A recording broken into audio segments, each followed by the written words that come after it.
Right, guys, let's save some history. All right, I guess we'll start from the top down. Somebody has put this little bar on here. I'm not really sure why. Maybe they use it to lift the headstock up or something at one time. There's a little piece of a broken screw sitting there. Anyway, that'll probably go away. And right here on top of the bearings, there's little pieces of brass tube. And I believe these things had sight oilers, glass drip oilers that would keep the bearings lubricated. Here on the back gear, there is a couple of teeth missing that I can see right off. And a couple of them look like maybe a little bit of damage, so those will have to be repaired or replaced maybe. I'm not sure which will be more economical to do.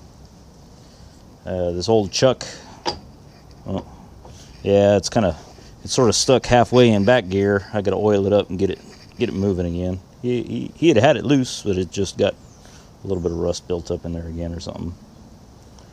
Anyway, so this chuck looks to be fairly okay. It needs to be cleaned up.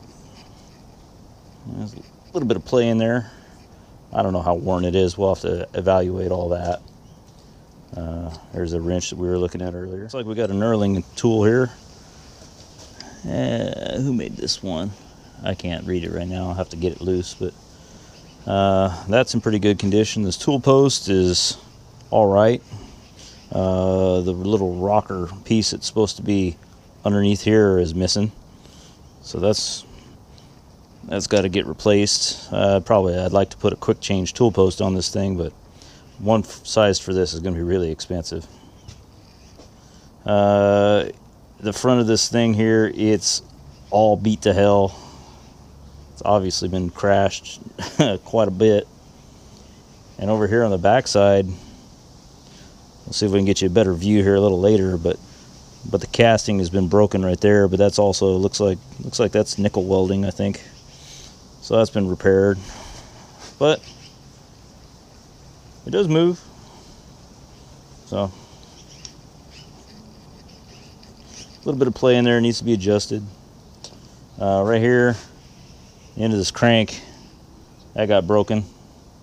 There should be a little ball crank on there, kind of like this probably, but smaller. I'll show you down here on the half nut in a minute, but I think there's one here I should be able to copy that would probably be the same as this.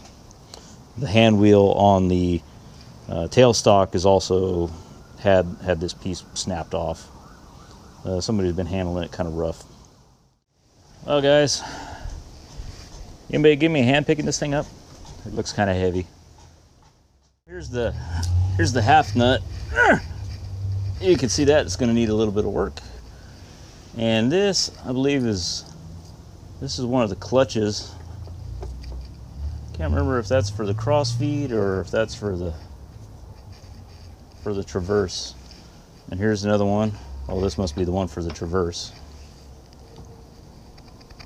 Yeah, it's moving, but yeah, probably that'll have to get cleaned up a little bit too. And all these, they just have little oil holes in here. And I guess was talking to a friend of Keith Rucker's, Neil Tyson, I think is his name, but he has this exact same lathe. And he went and, I guess there's no facility to oil something here in the back of this. I forget exactly what it is, but he did a whole thing on how to do that. So probably we'll end up doing that too, and then we'll have that on film. I think he put little Gitz oilers on there too. Right now they just got a little hole to squirt a little oil into. But on a conventional lathe, this is set up the other way. This hand wheel will be on that side, and the half nut lever is on this end. And because it's a gap bed lathe, they set it up this way. But I guess when they designed the oiling system, they didn't do anything special for this. Anyway, I mean, it works, moves, everything needs to get cleaned up. A lot of grease and grime on here. The rack looks pretty good. The lead screw looks pretty all right too. I don't see a lot of wear or damage. This thing hasn't spent a lot of time out in the weather. A little bit, but there's been no unrepairable damage done because of neglecting the weather. All right, let's see if we can't get this back gear to disengage. I don't know if this is gonna matter or not, but I'm gonna loosen up this set screw just a little. I don't know if that's, maybe it just rides in a groove and that's what retains the eccentric shaft. This whole assembly sits on a shaft, and you can, when you turn this handle, it'll move out of engagement over here. I'm pretty sure this is just like a retention thing. All right, we oiled it up already. Let's gingerly tap on this. Yeah, it's moving.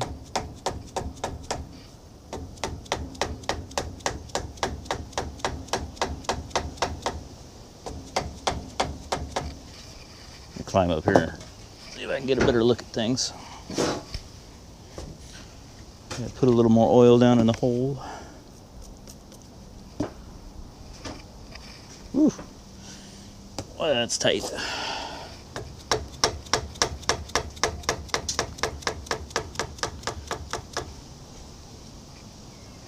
There, that helped free it up some.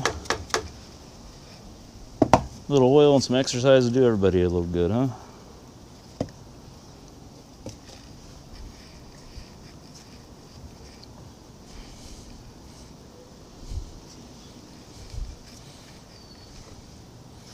Now the spindle should turn. Yeah, all right.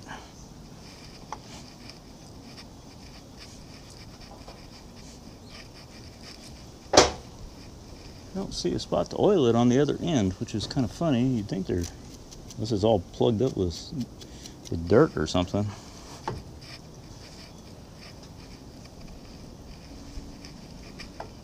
And there should probably be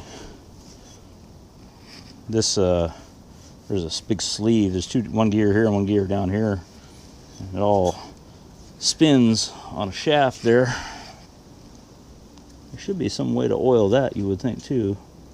I don't see it right now, but it's very dirty, so maybe it's just goobered up at the moment.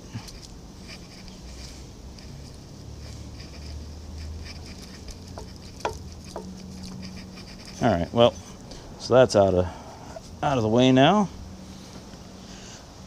There's a little screw. I'm gonna put some oil on right here. It's a lock ring for the,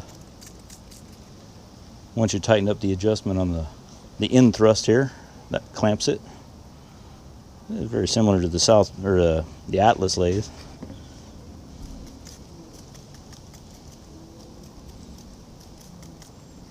I don't think I'll be taking these gears off anytime in the immediate future, but like I said a minute ago, you know, let it marinate some. And there's a little oiling hole right here on the top of the spindle, and I believe when you're in back gear, you're supposed to pull that out and put a little bit of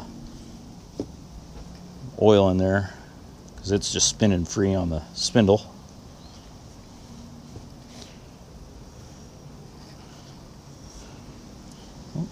Well, it's slipped into engagement there now, isn't it?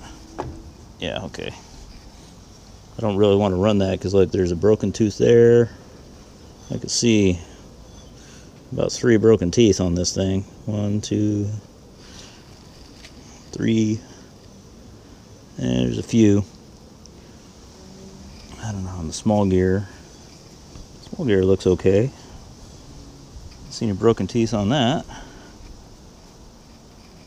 We'll have to get it. There's a cover over the gear. We'll have to get that off so we can inspect the bowl gear. Well, these guards right here that cover the gears, that was a new thing when they introduced this model. Those covers and the gear cover that goes around all the change gears. Before that was all just exposed, you know, and you better keep your hands out of it if you want to keep them. But back in the 1920, that was an innovation, and certainly that probably helped save a lot of people's hands.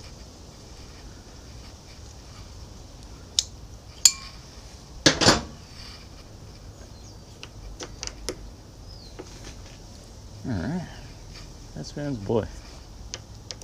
Boy, that gear right there is, the bore on it is probably worn out really bad. Yeah, that's not a good thing. You see that? I mean, there's maybe a 1/16 of an inch of play.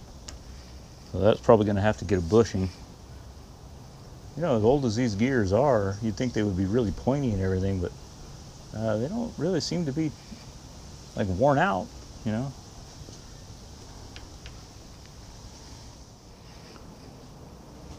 All right, guys. Well, the lighting is starting to fail here. So I got this chuck come loose. I engaged the back gears and just pried on it just a little bit. It just popped right loose. So we got really lucky, I think, on that one. Go ahead and take the back gears out. And I set a piece of hickory, just happened to fit right in there perfectly. Let's see if we can not smash my hand. See if we can take this. This looks like a really heavy chuck too. Yeah, that's pretty heavy. That's every bit of 50 pounds, I bet.